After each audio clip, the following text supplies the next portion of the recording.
There are lots of parking challenges. Nobody is disputing that. In those areas where there is a huge demand for parking, then there might be opportunities to do a joint venture and bring green P back into the development equation and include some parking on those sites. But let's remember that the cost of building parking right now is not free, $100,000 a stall, and we have a housing crisis. So we're trying to balance those needs. But I think surface parking lot, generally speaking, it's a lazy use of land. Welcome back, Toronto. This is your guest host, Glenn Bragonier. It's 7:34 and starting to get a little bit brighter outside, so you can get started on your day now. I don't start my day till the sun is up. And that was the voice of Toronto City Councillor Brad Bradford for the beaches. Now, Brad brings up some good points here, and I definitely think he's touching on something good. Let me explain the background on what Brad is trying to explain here. The City of Toronto has it owns about 300 parking lots throughout the city. 130 of them are actually deemed suitable for housing because of the location, and 74 of those are actually close to transit. We've been talking a lot about how we need more housing, and housing built along the transit lines would be ideal for everybody. I'm not going to lie to you. If I'm moving or looking around, if my place isn't close to a transit line because I don't own a car, pretty much not going to move there. So this is a good idea, and Toronto definitely needs to address this problem. Here's my issue. We have a really poor track record of building housing fast, and on that, building affordable housing. And on that, even defining and agreeing what affordable housing is. Because to me, and a lot of people I know, anything that's $1 million or over is not affordable and never will be. We need housing that is closer to $500,000 and affordable and not massive size. I don't need something tiny, and I don't need something massive. I need it to be within a price range that's reasonable, that I can actually afford without going into a lifetime of debt and then some. And then forget the housing here right now.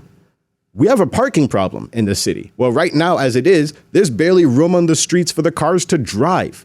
We barely have places to park. Some of these residents who are complaining about these parking lot things are saying that they already have to park blocks away from their place if the lot is full. So if we take away parking lots, we will only increase street parking, which there's barely any room for, possible more congestion on the streets, and our transit's not necessarily up to snuff to be what everyone can rely on day to day. I live in the core, essentially, and I still hate transit. It is unreliable. It can sometimes come by very quickly or not at all. Buses and streetcars and even trains can be so packed that there isn't room for them to stop for you. So this is a problem. That's me in the core. Forget it if you live in Scarborough or if you live in North York or any of the outskirts of the city, you're done. So you need a car. This is something that needs to be addressed, but there is a lot of give and take here. And realistically, I think that I would prefer the city look at multiple options as opposed to just parking lots. I don't know why we still don't touch office buildings.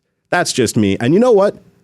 I can pontificate and rant and go off on this, but I need to bring someone on who might know a lot more about this situation than I do and can help make things a lot more clear. And we're going to touch on a few things here. But first, I want to bring on Devel Morrison with Bosley Real Estate Limited to answer me one thing.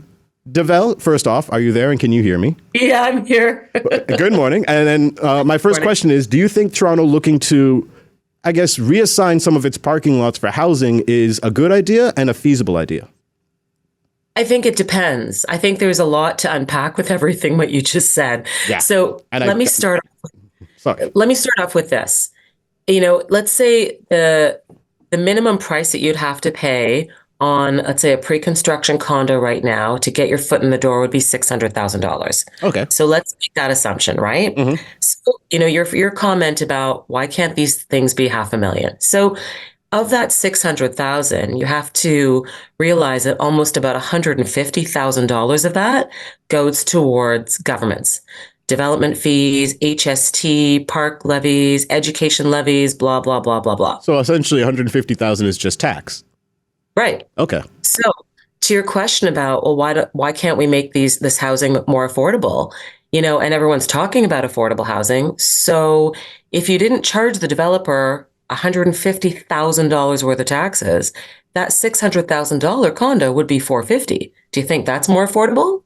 By far, yeah. First off, you're making a lot of sense, Devel. I'm liking where you're going with this.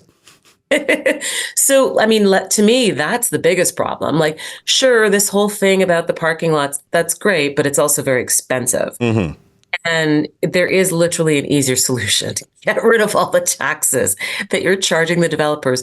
Oh, and maybe offer them sort of interest-free loans or, loans at a much lower rate of interest, because in the last year, we've seen that building has completely slowed down in our city. Yep. Now, does this mean for what is the future going to look like 5 years from now, when you would think that a lot of these condos that should have been built last year would be built?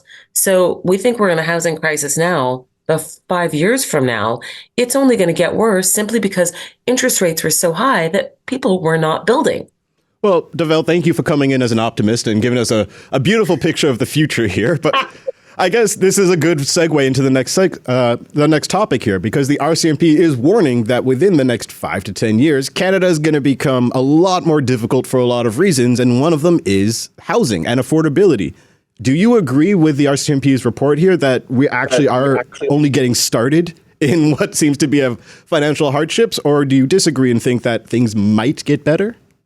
I would love to do a Pollyanna and feel that things are great and things will become wonderful. But I feel like there are so many issues, like underlying issues, as to why we do have the housing issues that we do, that most of our governments won't address. So number one was the taxes that I just brought up. Mm-hmm. Number two, I would say, is the challenges with the landlord-tenant board. Last year, I just heard a stat that about 6,500 private landlords or units came out of the rental pool in the province of Ontario. Wow. We know we need those rentals, and we can't continue to treat private landlords like crap and not expect some sort of fallout from it. So, coupled with the high interest rates and builders not building, and with lots of private landlords selling their units last year, again, it just doesn't bode very well until we smarten up. I agree, and we didn't really clash, but we've definitely come from different perspectives. Me as a renter, I always look out for me and other renters over the landlords, but I feel like this us versus them mentality really does need to be addressed quickly. And the fact that we don't have the Labor Tenant Board to act as the, I guess, regulator and moderator they should be because of the backlog and everything else, it really is making it worse. And I agree, we're losing landlords. That means we lose supply. We lose the ability to reinvigorate faith in potential new landlords. This just becomes a vicious cycle. Well, Devel, it's always pleasant having you on and bringing me such bleak and dark news about Toronto's real estate and kind of telling me that I might not be able to get my foot in the door unless I win the lottery. So I expect lottery tickets from everybody soon because I want to buy a house. So, send stuff in. But sounds like a plan. It's the only plan I have, Devel. It's not the best one, but it's what I got going right now. We'll readjust this later. And I just want to say thank you for joining us. Jokes aside, you did help set some things straight here and clear up some things. And I always appreciate having you on and letting us know what's going on in the real estate in the city. So thank you very much. Great. Thanks so much. Bye. Have a good day. You as well. That was Devel Morrison with Bosley Real Estate Limited, who really just put a damper on my views of the future in real estate. So hopefully she's wrong.